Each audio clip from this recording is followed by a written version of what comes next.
Olá, continuando as nossas meditações acerca do Evangelho que se encontra no livro de Samuel, a Boa Nova Eterna que está no primeiro livro de Samuel, eu fico me perguntando, gente, o que aconteceu conosco que a gente assassinou o amor de Deus na leitura do Antigo Testamento? Porque a gente só vai vendo aqui o amor do Senhor sendo derramado, a boa notícia de que, olha, eu estou presente, eu escolhi vocês para anunciar a boa nova, mas o mundo todo é meu, as pessoas todas são minhas. Porque ainda continuando o episódio em que os filisteus levaram a arca de Israel, porque foi a única linguagem que Israel conseguia entender, o texto já começa dizendo, 1 Samuel capítulo 6 até o capítulo 7, versículo 1, é o que vamos meditar hoje. O texto começa dizendo que 7 meses esteve a arca do Senhor na terra dos filisteus. 7 meses eles ficaram sem o fetiche deles. E enquanto eles estavam lá vivendo a vidinha deles, sem a glória do Senhor, e Cabode, onde está a glória do Senhor, Deus estava lá falando com os filisteus, porque o que eu encontro aqui, e o que você vai encontrar quando você lê o capítulo 6 de 1 Samuel, o que eu encontro aqui é Deus conversando com o povo, embora não de forma direta como ele fazia com Israel, que tinha os seus mandamentos, juízos e estatutos. Aqui, sem essa formalidade toda, Deus conversa com os filisteus, fala com eles por meio dos seus sábios, dos seus sacerdotes, dos seus feiticeiros, digamos assim, das suas lideranças espirituais. E aí vai dizer que eles eles se flagraram com uma praga. Qual era a praga? Eles começaram a crescer bubões no corpo, As características são muito parecidas com a da peste bubônica, porque vai dizer que eles tanto tinham muitos bubões pelo corpo afora, na região da virilha, do cérvix, nas regiões onde eles levavam alguma picada de algum bicho, que alguns textos antigos vai traduzir como também hemorroidas, mas na verdade eles ficaram desconfortáveis e com muita disenteria, com muita diarreia, Disenteria é um termo meio brega já para a nossa atualidade. E diz também que uma proliferação incontrolável de ratos. Deus, que havia mandado 7 pragas no Egito, porque era essa linguagem que o Egito entendia, e diga-se de passagem, nunca mais o Egito foi o mesmo depois do Êxodo. Deus agora manda a praga dos ratos para os filisteus, mas é interessante que a gente não vê aqui, da parte dos filisteus, um temor no sentido de que Deus estava irado com eles, é que Deus estava querendo dizer alguma coisa para eles. Então, olha, tudo bem que para o meu povo isso é um fetiche, mas para vocês isso vai ser a pregação do Evangelho. Existe um Deus, ele é maior do que Dagon. E aí o texto vai dizer que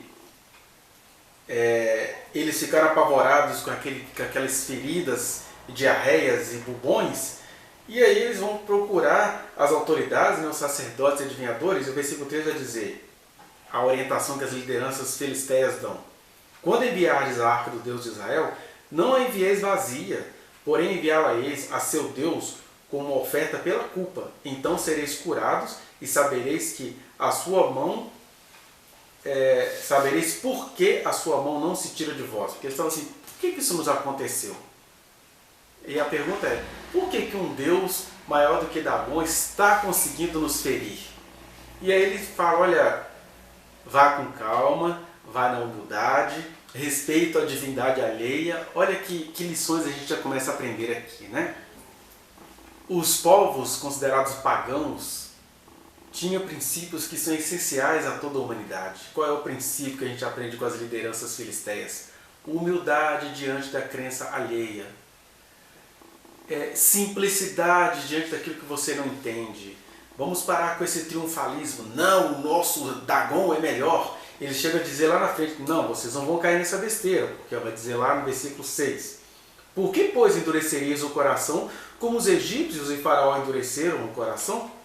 Porventura, depois de os haverem tratado tão mal, não os deixaram ir e eles não se foram? Ou seja, os egípcios endureceram contra esse Deus invisível de Israel, mas não adiantou nada porque eles tiveram que deixá-los ir. Então, filisteus, vamos aprender com Faraó, sejamos humildes com esse Deus invisível, peguem 2 vacas, cada uma delas com uma cria, e aí vocês vão fazer o seguinte, eles vão amarrar essas vacas num carro de boi, digamos assim, né? As crias vão deixar em casa porque eles queriam fazer um efeito. Olha, vaca com cria, mãe é mãe. Elas vão se recusar terminantemente a ir sem as crias. Mas se tem uma intervenção sobrenatural mesmo, se é o mesmo Deus que encarou o Egito, essas vacas, contra a vontade delas, elas vão seguir o rumo de Bet-Semes, que é ali na região de Jerusalém, né? Então saindo ali do litoral, na terra dos filisteus, próximo ao mar Mediterrâneo, indo para Jerusalém. E aí, se elas forem para Jerusalém, para os rumos de Jerusalém, Bet-Semes, é Deus mandando algum recado para nós. Se não, foi uma coincidência, né?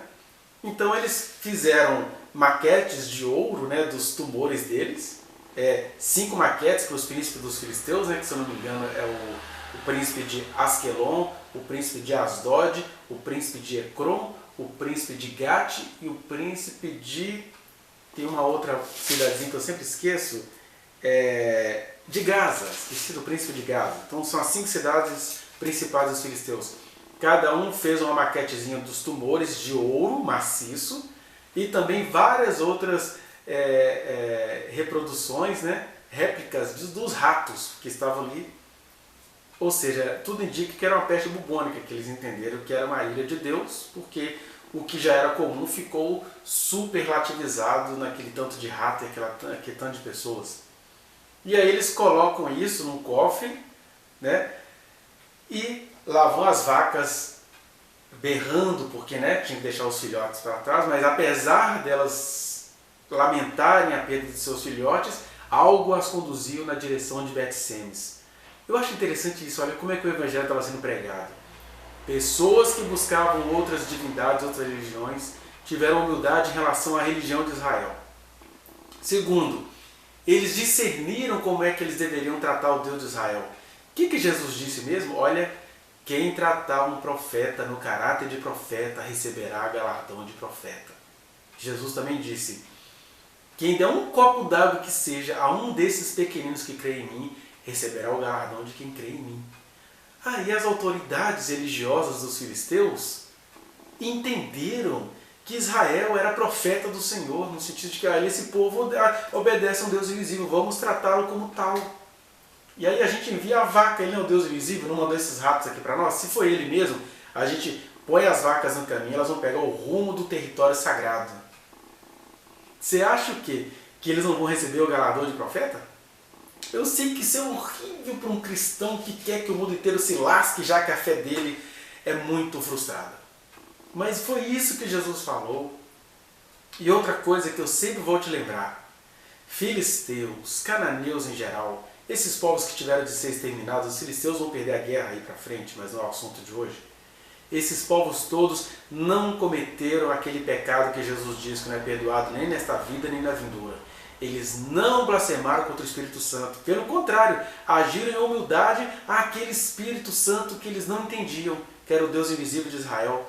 Receberão galardão de profeta. Jesus disse, olha, a rainha do sul vai julgar vocês, cidades de Israel. Porque ela conseguiu entender a glória do Senhor no rei Salomão. E vocês estão tendo Deus em pessoa e vão matá-lo. Os filisteus vão se levantar no juízo contra vocês, crentes, que querem contratar traficantes para mandar mãe de terreiro derrubar os seus próprios terreiros no nome do Deus dos evangélicos. Vocês não souberam ser humildes com a religião dos outros, mas filisteus vos julgarão no dia do juízo. O que eu estou dizendo? Que se você se percebe sendo agraciado com a revelação de quem é o Senhor, amém. Mas seja humilde em relação à religião dos outros. Como você gostaria que filisteus fossem humildes em relação à sua crença, às suas tradições e religiões. Então, orientados ali por aquelas autoridades, as vacas se vão. Diz que os príncipes dos filisteus foram atrás no rastro da vaca e elas chegaram a Bet-Semes, né? E vai dizer assim, o carro veio ao campo de Josué, o Bet-Semita, parou ali onde havia uma grande pedra, fenderam a madeira do carro e ofereceram as vacas ao Senhor em holocausto. Chegaram no território, e aí a gente já vai ficar assim, como que é isso, né? chegaram na casa de algum levita, eles ofereceram ao Senhor. Mas tinha ritos rigorosos em relação a Israel. Olha só, os filisteus foram criteriosos ao devolver a arca que havia sido furtada, levada como símbolo de vitória dos filisteus. E os israelitas recebem essas vacas com essas réplicas de maneira leviana. Seja como for, o que vai acontecer é que, versículo 16 vai dizer: viram aquilo os 5 príncipes dos filisteus e voltaram para Ecrom o mesmo dia. Ou seja, os príncipes viram que as vacas se foram por uma ordem sobrenatural. O evangelho foi pregado. Os filisteus estavam condenados a morrer. Mas eu te digo, não é porque filisteu morreu que eles não foram salvos, como também não é porque Israel sobreviveu que eles eram salvos. A salvação, ela é misteriosa, ela é escandalosa, ela é de graça e os seus caminhos são insondáveis, mas eu posso te dizer aquilo que eu e você deveríamos perceber como humanos. Onde está nisto o amor de Deus? O amor de Deus está aqui. Os príncipes dos filisteus viram, possivelmente continuaram adorando a Dagon, mas eles reconheceram que existia um Deus soberano, maravilhoso.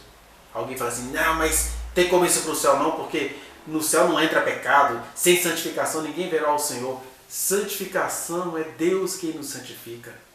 Santificação é algo que Deus atua em todos os povos, de acordo com o nível de consciência de cada um. De maneira que Deus foi rigoroso com Israel, porque eles tinham meios de se santificarem de maneira cristalina. Os filisteus se santificaram como puderam, conforme conseguiam perceber, conforme conseguiam sobreviver à sentença que lhes estava preposta, digamos assim, que já lhes estava prevista. Mas eles agiram tratando Israel como profeta do Senhor. Olha só.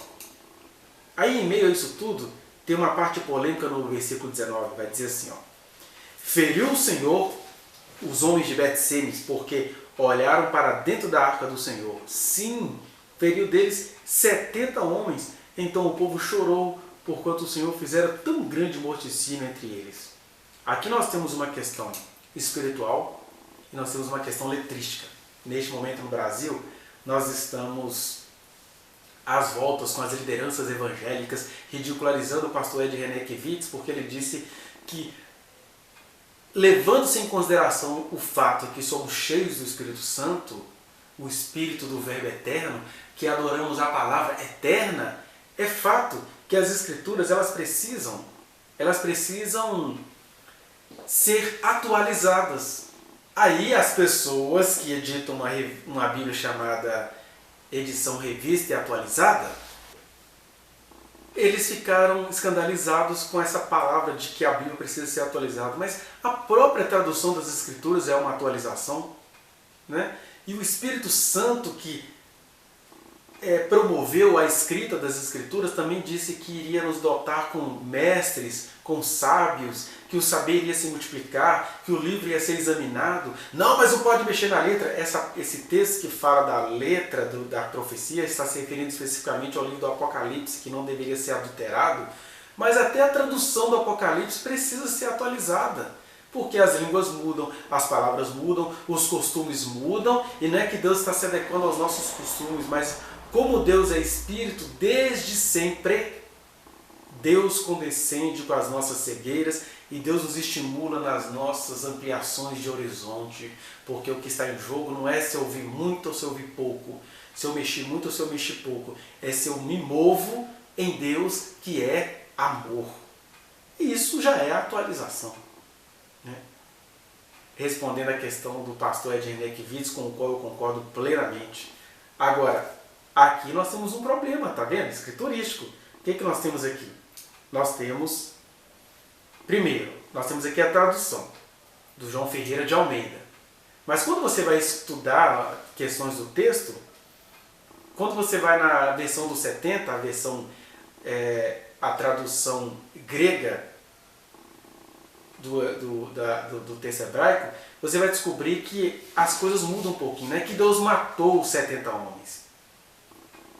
Na verdade, você vai ver que a tradução grega, ela se utilizou também de outros textos hebraicos originais, nos quais continha a seguinte afirmativa: Existia, a tradução seria mais ou menos assim, existiam 70 homens que olharam para dentro da arca, que não eram dignos de olhar. E aí Deus matou esses 70 homens porque 50 dentre estes homens eram pessoas dos milhares, era gente que andava com a galera, eram pessoas levianas, era gente que... Sabe isso que acontece no Brasil? O Ministério de Louvor, que na verdade até está calado, né, nesse ano de pandemia, mas no Brasil nós temos muito isso. Gente que se diz levita, que adora o Senhor, que leva a adoração ao culto, mas é gente comerciante, é gente que comercializa, é gente contra os quais Jesus também faria uma zorrada e falei, saiam vocês daqui. Eu chamei você para cantar na minha casa e não para vender os seus dons. Nesses congressos de Gideões, onde as pessoas elas vão lá adorar, mas estão pensando em vender CD, ou vão lá pregar sobre missões, mas elas estão pensando na agenda delas, como vai ficar cheia. Gideões missionários da última hora também está falindo. Então, esses 70 homens que Deus matou, sentenciou, porque olharam para a arca, não é só porque eles olharam para a arca, não. É porque, em olhando para a arca, viram lá ouro, ratos de ouro, viram objetos. Olha, a arca voltou, mas vamos tirar um pouquinho para nós. E aí não, Deus tinha acabado de pregar o evangelho eterno para os filisteus e vai deixar homens levianos que abusam do sacerdócio pegar a arca? Não, morte na hora. Olha, mais esperança há para estes homens que foram mortos na hora do que para esse tanto de gente que eu e você conhecemos, que não estão nem aí para Jesus, mas vão morrer ricos pregando a palavra, vão morrer com templos espalhados no mundo inteiro, vão morrer com instituições cuja frase é Jesus Cristo é o Senhor, ou vão morrer com a vida política apodrecida sob a égide de Brasil acima de tudo, Deus acima de todos. São gente leviana, é gente que não está nem aí para Deus com quanto viva do discurso religioso. E aí Deus matou, porque dentre esses 70, 50, ou seja, a maioria, eram pessoas levianas, vai dizer outros textos hebraicos, né? Que acabou ficando omitido porque a frase ficou dúbia, mas é mais ou menos isso. E aí, se eu tenho uma turma de 70 pessoas, das quais 50 eram levianos, os outros 20 também estavam com problema. Por que os 20 nunca se posicionaram? Então, a falta de posicionamento também te torna leviano. Então é isso. A tradução, até proposta pelo Dr. Russell Shedd, ele vai dizer: feriu 70 deles, dos quais 50 eram desclassificados, ou 50 dos quais eram daqueles que andam aos mulheres, filhos de Jeconias, ou seja, gente da galera, gente que transformava a adoração em orgia pública. E aí o Senhor, não poupei Faraó, não poupei Cananeu, vou poupar vocês. Continua na linguagem do vigor, né? Enfim, a arca veio, voltou, mas para ela não voltar como fetiche, ela voltou. O evangelho sendo pregado aos filisteus. O que vai acontecer com eles veremos nos próximos vídeos. E a gente vai vendo que estes eventos aqui que foram contados, eles são contados de forma bem didática para mim e para você, mostrando isso, que existia ali entrosamentos entre filisteus e israelitas. Porque como que essas informações chegaram a Samuel ou a quem editou este livro? Alguém contou. Menino, vou te contar, o príncipe de Asquelon, onde eu moro, ele foi atrás desses ratos. Desses ratos que veio no carro das vacas e aconteceu isso. Então é isso. Aí chegou lá, as vacas foram sacrificadas, a gente não sabe dizer se eles cumpriram os ritos, parece que não. Mas até que chegou ao local de culto, Deus foi criterioso. Não porque Deus queria alimentar o fetiche da arca, é porque Deus queria passar a seriedade do evangelho eterno. Porque o evangelho é tão apetecível quanto uma uva, né? E tão verdadeiro quanto uma uva. E a verdade ela é exata. Mata homens levianos no nome do Senhor, mas conversa com filisteus que estavam querendo entender qual era daquele Deus. De que lado você está? Você está do lado de Israel religioso leviano? Ou você está do lado dos filisteus que, não entendendo nada de Deus, fizeram tudo o que Deus esperava de Israel? Hein? para tirar a gente desses territorialismos evangelásticos. Eu e você precisamos, na verdade, é servir ao Senhor em amor, em vida, em graça. Temos uma Bíblia para ler? Vamos lê-la, por que não? Mas não pense que você agora é mais ungido do que esses filisteus que nunca conheceram essas escrituras. A Bíblia precisa ser atualizada nesse sentido. O convite diário da Boa Nova de Jesus é que todos os dias o seu coração e o meu coração se renovem na prática do amor de Deus, na interpretação do amor de Deus, porque nele temos segurança, vai dizer o apóstolo João. Se confiamos nele, sabendo que ele é amor, não tem esse medo de, as escrituras, vão perverter as escrituras. Eu ando com ele, cara. As escrituras jamais serão pervertidas em mim, porque eu estou nele.